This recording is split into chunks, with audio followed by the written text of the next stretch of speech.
सबसे पहले मैं भगवान बिरसा मुंडा जी के पावन धरती को प्रणाम करता हूं। हेमंत सोरेन जी तथा उनके मंत्रिपरिषद के सभी सदस्यों को 2 वर्ष सफलतापूर्वक पूर्ण करने पर बधाई व शुभकामनाएं देता हूं। लोकतंत्र में जनता को अपनी सरकार से बहुत अपेक्षाएं होती है। वे आश्वस्त रहते हैं कि उनकी सरकार के आने से उनकी विभिन्न समस्याओं का निदान होगा। मुझे खुशी है कि सरकार जनता की आकांक्षाओं और अपेक्षाओं को पूरा करने की भरपूर कोशिश कर रही है। मैं इस चीज को बखूबी जानता हूं क्योंकि मेरा राजनीतिक सफर बहुत लंबा रहा है। एक वार्ड के सांसद सदस्य से शुरू कर विधानसभा लोकसभा सांसद रहा और मंत्री रहकर कई मंत्रालयों को जिम्मेदारी भी सौंपी। मैंने हमेशा ही लोगों की समस्याओं को निकट से जानने का प्रयास किया। जब मैं राजनीति में था, मेरा द्वार हमेशा जनता के लिए खुला रहता था। मेरे पास आने वाला किसी व्यक्ति, पार्टी और दल का या मैंने कभी नहीं देखा और नहीं जानने की कोशिश की। आज भी मेरी जीवन शैली वैसी है। कौटिल्य ने अर्थशास्त्र में कहा है कि प्रजा के सुख में राजा का सुख है, प्रजा के हित में उसका हित है। राजा का अपना प्रिय कुछ नहीं, प्रजा का प्रिय ही उसका प्रिय है। राजनीति का मकसद ही लोगों की सेवा करना तथा उनकी उम्मीदों पर खरा उतरना होना चाहिए। सरकार को जनहित में विभिन्न प्रकार के कार्य करने हेतु तथा योजनाओं को लागू करने के लिए बधाई देता हूं और आशा करता हूं कि यह सरकार जनता की विभिन्न समस्याओं को देखकर उनसे लिए गए वादों के प्रति संवेदनशील होगी और उन्हें शीघ्र पूरा करेगी।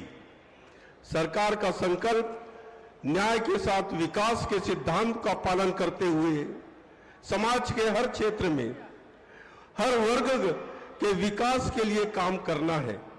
सरकार कानून का शासन कायम कर रखने के लिए प्रतिबद्ध है। मुझे खुशी है कि सरकार ने कोरोना महामारी से निपटने के लिए पहले दिन से ही सतर्कता की नीति अपनाई और सभी संभव कदम उठाए। सरकार अपने नागरिकों की सुरक्षा एवं उनके स्वास्थ्य के प्रति काफी संवेदनशील है और स्वास्थ्य के क्षेत्र में बेहतर काम कर रही है।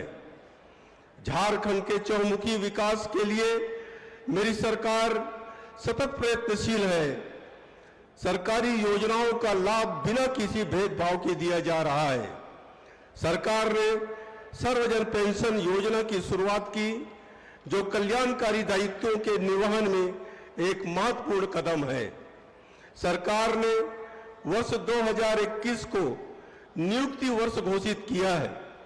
विभिन्न परीक्षाओं और नियमावलियों के अनुसार आवश्यकता अनुसार संशोधन किया गया है ताकि नियुक्ति प्रक्रिया में आ रही कठिनाइयों को दूर किया जा सके और योग्य युवाओं को सरकारी क्षेत्रों में रोजगार प्राप्त हो सके।